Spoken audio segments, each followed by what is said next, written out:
Hey everyone and welcome back to the channel. I know it's been a while and I am sorry for that. There should be another video coming out, probably out before this one, and that one's about a video by Open World Gaming. But today we're going to look at the forum directly, and I'm really excited about the Diablo 4 open beta retrospective. So this is the feedback given from the beta over the 17th and 24th of March, and the kind of changes that the team are going to implement now. From my last video, you've probably seen that my setup has changed, as I've got a few of the brackets and stuff that I was waiting for. So let me know what you think of this setup. But we're going to go through this now. We're going to read through this. I'm not going to read the whole thing because I have horrible reading. So bear with me. But let's see what we get through.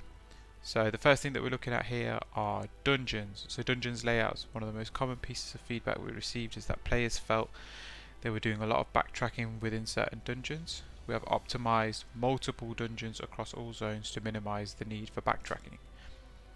Okay, so these are the dungeons in Fractured Peaks that they're going to be changing to backtrack. Now that's great, because the last thing that you wanted to do was kind of move backwards. I don't think I ever got to a proper dungeon point where you had to go all the way back because you missed like a bat or something so tedious, but that's a good change. It's a positive change. I think that's a win, if I'm honest. Yeah,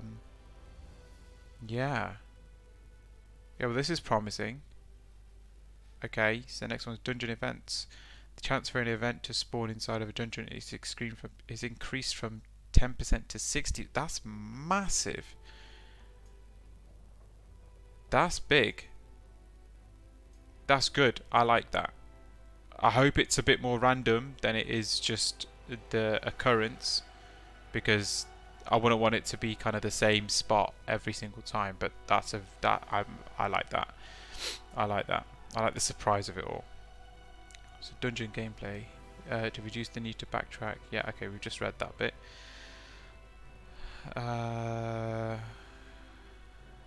Nearby allies will gain 10 resource, reduce all activity cooldowns by 1 second. That's good. Deposit Animus channel. No. The time to rescue was reduced. That's good. That's another positive step. While carrying the ancient stone bloodstone mechanical, you will receive a momentous bonus granted 25% mood screen increase to you and your nearby. That's big. I mean, that movement speed in this game is massive anyway, so that's great. Pedestals.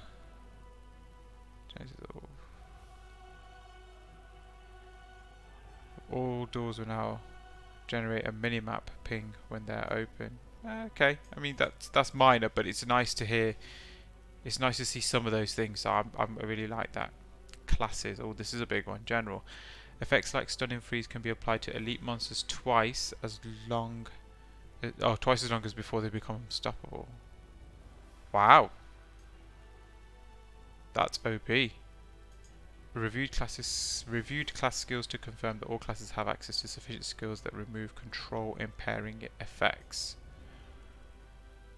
Okay, well, let's see what that's at. Many legendary powers have had updates to their effectiveness. I'll be interested to see what that is, especially for barbarian, because I think that was probably one of the most underwhelming classes that the beta saw.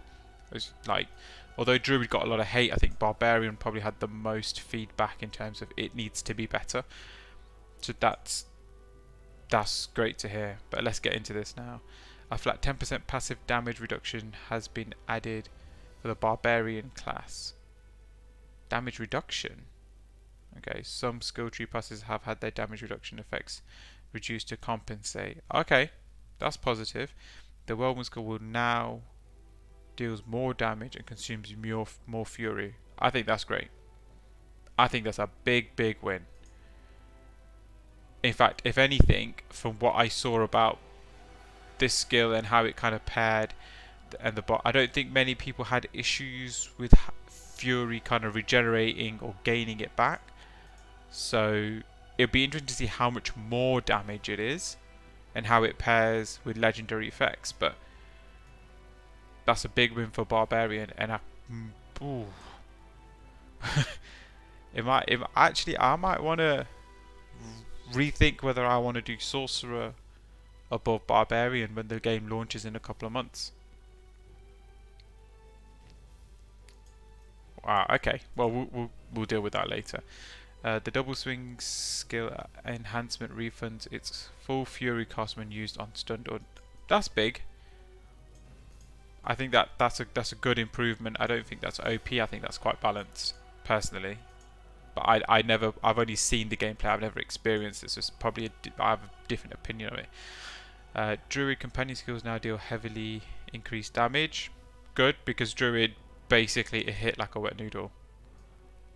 Just pure numbers, wet noodle. All ultimate skills have had their cooldowns reduced. Another big win for Druid. Usability improvements have been made to maul and pulverize. Okay. It'd be interesting to see what usability improvements these are. I find that a little vague, but we'll see. Using a non-shapeshifting skill will transform a druid back into their human form. Does that mean that they would stay in their non-human form or their shape-shifting form permanently then until you decide to... That's good. I think people like that. I think that's heavy. Okay. Well, Necromancer. So I played Necromancer, as you know. So let's see what these guys have to say. So summon minions will die more often. Okay. Requiring players to utilize corpses more often. Okay. I mean, I didn't think that was a bit of an issue. I don't think that was an issue that the minions didn't die because you don't want them to die.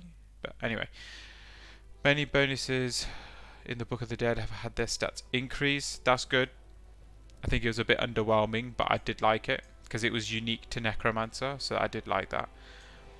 The damage dealt by the corpse explosion has been... I mean, it was a bit OP, but I really liked it. I really liked it. I thought I think personally, rather than how much damage was dealt, maybe the cooldown could have been increased rather than the amount of damage. But I don't know. We don't know how Paragon boards work yet. We don't know. I didn't really delve too far into Corpse Explosion, but I don't know. I'm not sure how I feel about this, but I really like playing Necromancer anyway. So I know we'll see. The brightness of skeletal warriors and mages have been reduced. Hey? Oh, is that because people were complaining about how they looked? Yeah, I think that's what that was. I mean, they did look a bit dweeby and a bit basic. I think they could improve on the kind of general appearance of the skeletal warriors. I never got to the kind of the mages part, but I don't know. Rogues, what we got here? Upgrade to subterfuge skills have had their bonuses increased. Multiple passive skills have had their bonuses increased, and all imbuement skills have had their cooldowns increased. Okay, I'll be honest, I don't really know much about Rogue to be able to comment too much, but bar this looks genuinely positive to keep Rogue balanced. But Rogue, I just find Rogue needed more AoE, unless I'm wrong. I didn't see much AoE damage for Rogue, and I think that's big when you're dealing with hordes and you're in dungeons or just even in the open world area. So I'm not sure. I'll have to see the kind of changes that they made when the game gets released, I guess. Sorcerer. Charge bolt damage was increased and the mana cost to cast has decreased. That's good. That's big. Decrease the damage of chain lightning. Oh, and reduces effectiveness against bosses. Huh? This is the this is the one that bounced between all enemies, right? Yeah. I mean, it was an OP build, but was it necessary? I think this bit would have been enough personally. But I do think it makes Sorcerer more balanced because Sorcerer was stupid OP. Stupid OP. I mean, we only really saw 25% of its kind of potential, but yeah, I still think it was super OP. Decrease the cooldown for the Incinerate skill enchantment bonus, sorry. Okay, firewalls will now spawn underneath enemies more frequently when using its enchantment bonus. Increase the lucky hit chance for the meteor skill enchantment bonus. Okay, I think it kind of makes Sorcerer more balanced in comparison. I think Sorcerer and Necromancer were definitely OP in the beta, but I think Barbarian's changes are the big ones. For me, anyway, I think if you're a hardcore Druid player, I'm sure that a lot of this will be really welcome. But yeah, oh here we go, UI fixes. Please tell me to fix that stupid inventory bit. Fix an issue where the built-in screen reader was not reading key prompts. Okay. Fix an issue where actions cannot be found on the most mouse wheel. Okay. Fix an issue where evade couldn't be bound to the right analog stick on control. Okay, I don't know about that. Chat will now display on the left side. Okay, that's big. I like that. Character stats will be displayed. Yes! Yes, yes, yes, yes, yes, yes, yes. Now, if this video goes out before my one that I recorded earlier, I think a few days ago, that I've not posted yet, because I've just not got around to finishing that up. That extra click is so annoying. It's so annoying. It was unnecessary, and it wasn't the main reason that we didn't want to look at our materials or our foraging before we checked our stats. We want our stats first. That's the main thing. But that's a big win. Well done, Blizzard. Bravo, devs. The move and interact inputs can now be mapped to one button, while the primary attack input is mapped to a secondary button. Okay.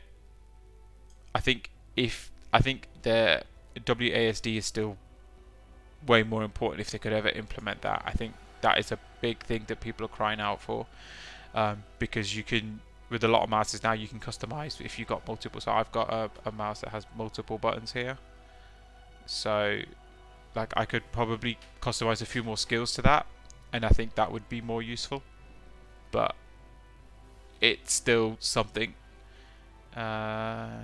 Okay, I think one of the big things here is the toggle map feature.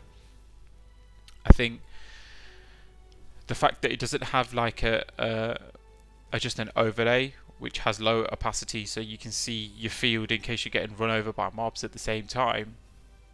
I think that would be a big one, unless that's further down in the notes, but I figured that would be a UI thing, because I mean, as you can hear in the background, I've got Lost Ark open as it is, and you can do that there, no problems. Really simple, great for the quality of life of what you're doing. So I think that's massive. Counters fix multiple issues, allow bosses like the butcher to become unresponsive. See, I actually saw, whose did I watch? It was Asmongold's Necromancer video, where I think he hit the butcher when he was like level 5 or whatever it was, and he basically froze it, and it was so funny because like, I'm too OP, I broke it, I broke the butcher, he's broken, and I'm guessing this is what the problem was, but that's good. I never experienced the butcher, I never ran into him because I don't think my PC allowed me to get far enough because I just had so much lag, but here we are. The butcher has been re-evaluated for difficulty and will present a greater challenge in world tiers 3 and 4. Okay, I don't know how much harder that will be because I didn't experience him in the beta, but from what I saw, some people struggled, especially if you're a barbarian in the beta. But with barbarian getting this upgrade, maybe you won't have such an issue. Right, looks like we're gonna have a few issues with pronouncing here. Bosses such as Tuchort, Malnark, Vanguard, and others have been revamped for melee character difficulty, resulting in changes to attacks and fight mechanics. That's good. I don't want a simple boss. I don't want to sit there and be able to face tank everything and just go through everything. I want to have to think about what I'm doing. So that's good. Fix an issue where vampire brutes using shadow enchantment fix with chain, cast, impale. Okay, I don't think I ever really got impacted by that, but this might have been one of the things that was later on in the beta that I never got round to, so I don't know, we'll see. Increase the chance for a dungeon event to occur in cellars. Great. Cellars now consistently reward chests. Great. Even if it has nothing, loot is loot. You can always use it to kind of salvage and stuff like that if you need to, so that's good. Fixing issue where cellars would prematurely be marked as complete. I'm guessing that's a glitch, not a change. Fixing issue, okay.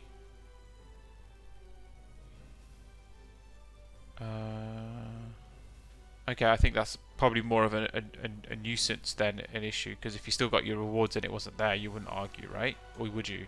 Maybe. Okay, quality of life. Fixing issue where players could increase attack speed by move cancelling attacks early. I didn't even know that. I'm dog shit at the game. Fixing issue where characters weren't immune and untargetable after loading into an area. Okay. The reset dungeon button has been disabled.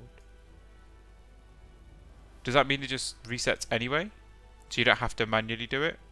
Or you can't just kind of go in and go out the game and then it resets, so you kind of have to push through it?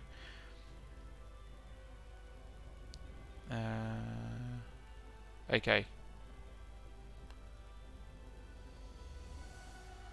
Oh shit. And players will still be able to repeat dungeons by partying up with others and having them start the dungeon. We also wanted to make sure that resetting the dungeon wasn't a way of hardcore players to avoid death when experiencing a challenge in a dungeon. Okay, yeah. I guess that's it. Is that you can't just kind of cheat your way through it, I guess. But yeah, I think that's a good thing. But we'll see how good it is, because if something's stupidly annoying, I know we'll see. And the last bit is fix an issue that caused Gale Valley and Serac Rapture to have less monsters than intended until the campaign quests in those territories were completed. Okay. I think generally this is a good response. I like it. I specifically like where's it gone? This bit. This bit's epic. This is probably the OPest part of the change, besides Barbarian. So that's great. I like that. I don't think there's much to it. There's another live stream in 3 days from now. So today's the 17th that I'm recording this. So yeah, I'm assuming that's a content creator, right? I've seen some of their videos pop up on my recommended. So yeah, I liked it. I think that was a good response. I think there's still a few more things that they could change, but this is positive that the devs are listening to beta testers and beta players and people who have put videos out there or been on, forums or Reddit or anything. Reddit or anything like that. I just had a waffle, my bad. So, but yeah, anyway, I'm sorry I'm late to the party, but let me know what you think about this. Hopefully this video comes out before the other video where I am actually introducing myself on camera, but if not, and this comes out first, I'm Obi. Nice to meet you. This is set up. If the other video comes out second, it's very sapient compared to this, so let me know what you think. Don't make too much fun of my nose. It is big. But anyway, I'll catch you in the next one. Thanks everyone. Bye.